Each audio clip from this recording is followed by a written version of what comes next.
nang patunayan sa atin na ang buong mundo, buong sangkatauhan ay nasa pangliling lang at pandaraya ni Satanas. Ang kanyang binigyan ng higit na pansin ay ang tinatawag na Kristyanismo. At iyan ay mababasa natin sa 2 Korinto 11:14-15.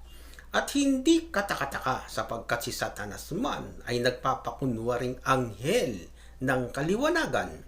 Hindi malaking bagay nga na ang kanyang mga ministro naman ay nagkunwa na waring ministro ng katuwiran. Sino-sino ang kinatuparan ng binabanggit ni Apostol Pablo na ministro ni Satanas? Ito po ang lahat ng mga namamahala, nangangasiwa, namiminuno at nangangaral sa tinatawag nating Kristyanismo.